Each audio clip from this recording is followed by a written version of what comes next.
لوگوں کو نہیں معلوم مسائل. کچھ لوگ کہتے ہیں کہ ہماری تو بہت بھابیاں ہیں. کیا بھابیاں ہیں؟ بولے کہ ہم لوگ ایسا رہتے ہیں سگی بھابی تو 2 ہی ہیں لیکن 15 بھابیاں ہیں کل ملا کر. خلیل بھائی کی خلیلی بھابی، بھوپیری بھابی، چچیری بھابی، کتنی قسم ہے ٹائپ سے بھابیوں کی. لیکن انہیں یہ معلوم ہونا چاہیے کہ آپ کی جو اصل بھابی ہے ان سے ہی تو پردہ کرنا ہے.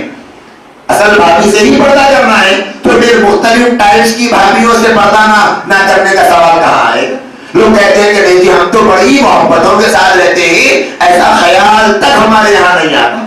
بالکل آپ کے یہاں یہ خیال نہ آتا ہوگا لیکن آپ کو بنانے والا اللہ تو خیال کر رہا ہے نا. خیال کر رہا ہے اسی لیے تو اللہ نے قرآن میں مسئلہ بیان فرمایا کہ میرے بندے کچھ بھی سوچیں مجھے یہ بات پسند نہیں ہے کہ جب ان کے درمیان نکاح پاسبل ہے تو ان کو پردہ کرنا ضروری. یہ مسائل ہے پردے کے جو قرآن میں پائے جاتے ہیں. یہ مسائل ہے پردے کے. ایسے بہت سارے مسائل، پاکی کے مسائل ہے، ناپاکی کے مسائل ہے، تجارت کے مسائل ہے، بزنس کے مسائل ہے، اسی طرح حیا کے مسائل ہے، اور بھی بہت سارے مسائل، اولاد کی تربیت کے مسائل ہے، ماں باپ کی خدمت کے مسائل ہے.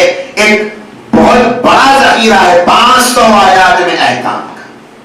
تو یہ احکام کی زندگی، احکام کے سے متعلق بحث قرآن کرتا ہے. اور اس میں اگر ہم دیکھیں تو 1/3 عبادات پر بحث کرے گا. عبادات پر 1/3، روزہ، نماز، زکات، حج، صدقہ، خیرات، خیر خواہی، دلداری، صلہ رحمی، بڑوں کے ساتھ حسن سلوک، یہ سب عنوانات آئیں گے اس کے اندر. ایک اور اگر ہم دیکھیں گے اینگل سے تو دوسرا جو 1/3 ملے گا ہم کو وہ اس عنوان پر ملے گا کہ خاندانی زندگی کے بارے میں قرآن بات کرتا ہے کہ خاندانی زندگی کیسی ہو، معاشرت کیسی ہو، گھریلو زندگی کیسی ہو، سسرال میں کیسے رہیں، بھائی بھائیوں کے درمیان کیسے رہیں، یہ سب ٹاپک کا قرآن بیان کرتا ہے. اور بقیہ زندگی کے پہلوؤں پر ایک اور حصے میں بات کرتا ہے. تو معلوم ہوا کہ اللہ کے یہاں انسانی عبادات کی اور انسانی زندگی کی بہت اہمیت ہے کہ اس کی وجہ سے اللہ قرآن میں اس سے بات کرتے ہیں. تو یہ 2 ٹاپک ہو گئے، ایک ہے عقائد کا اور دوسرا ہے احکام کا. میں تو امتی ہوں اے شاہ کر دے میرے آقا اب نظر کرم. میں تو امتی ہوں